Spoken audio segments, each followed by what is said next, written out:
Hello everyone, I was given the task of looking at the next teaching slot for us from Gentle and Lowly, His ways are not our ways, and particularly thinking about a passage from Isaiah 55, which I'll read to us now. But it teaches us the importance of this phrase, His ways are not our ways. And I've loved this book, Gentle and Lowly, and even going back into this chapter, just love looking at it in a slightly deeper depth this month. As I've prepared this. So I hope you do too, as you look at this little passage. So Isaiah 55, 6-9, I've got it here. It says, "Seek the Lord while he may be found. Call on him while he is near. Let the wicked forsake their ways and the unrighteousness their thoughts. Let them turn to the Lord and he will have mercy on them, and to our God, for he will freely pardon them. For my thoughts are not your thoughts, neither are your ways my ways, declares the Lord. As the heavens are higher than the earth, so are my ways higher than your ways, and my thoughts higher than your thoughts." And this phrase, God's ways are not our ways, is often used to explain something that we can't explain in life. You say, oh, don't ask me why this has happened. God's ways are higher than our ways. You know, God moves in mysterious ways. But the context of this passage isn't that at all. It's crystal clear what it's about. What God is saying is, when the wicked come to me, when the unrighteous come to me, when people come to me who don't deserve my mercy or grace, I freely pardon them and I will have mercy on them. And I do this because I don't think like you. My ways are not your ways. My thoughts are not your thoughts. And so it extenuates just how much God thinks differently to us, how merciful he is, how pardoning he is. Whereas for us, we carry grudges so easily and we find it hard to forgive. We can have a tit-for-tat mentality, and we're often balancing the scales as to who's done right, who's done wrong, and this and that. But God's not like that at all. He looks at everyone and says, I don't care how low you've stooped, I'll stoop down to your level and forgive you and have mercy on you. So lots of our TV programs, I watch many, including like the soap operas or the dramas or movies. They're often based on different people wanting to repay the wrong that's done against them. And even in the Oscars recently, we saw how someone was wronged and then someone else did something wrong to repay them. That sort of eye for an eye, tooth for a tooth mentality that we can get into.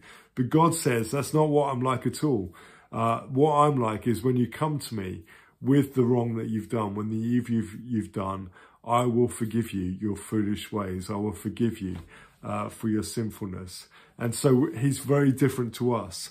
And in the book, it points out that Psalm 103 also used this phrase, you know, as high as the heavens above the earth, or how far away they are from each other, to describe God's steadfast love, that his love is like that. So not only is God forgiving, but he's loving in a way that we can't conceive, that we can't understand. It outstrips our understanding.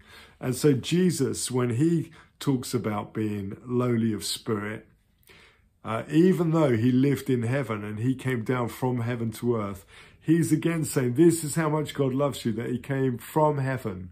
I came from heaven, the bread of life, came down into this world so that you, people who are lowly, people that find it difficult in life, people who are struggling, would know the presence of God connecting with you and find rest for your souls. Is that Matthew 11:29, that the lowly in spirit, Jesus meets the lowly in heart and will give them rest for their souls.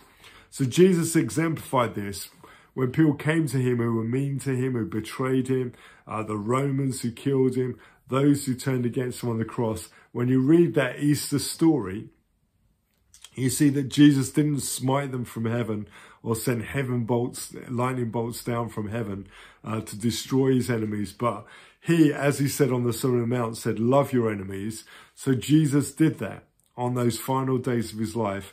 He forgave those who betrayed him, forgave those who crucified them, and turned them one by one towards the love of God. And so it's an amazing example that Jesus had, not just in his teaching, but in his life, to come down from heaven, to live a life, even death on a cross, to humble himself, to be lowly in spirit, so that we would know the forgiveness of God reaches down to the lowest parts And the final piece of teaching in that chapter of the book, Isaiah 57, talks about how God, though he lives in the high places, he loves to meet those who are lowly and contrite of spirit. So I've written some study questions for different groups from the study guide, Gentle and Lowly. Hope you get to look at those. Take a bit of time to look at this. And it is a real genuine revelation into the character of God, that he's not like us, doesn't carry grudges, doesn't carry unforgiveness like we do, but he does forgive and encourages us to live a life like him, a life of love and grace. Thanks for listening.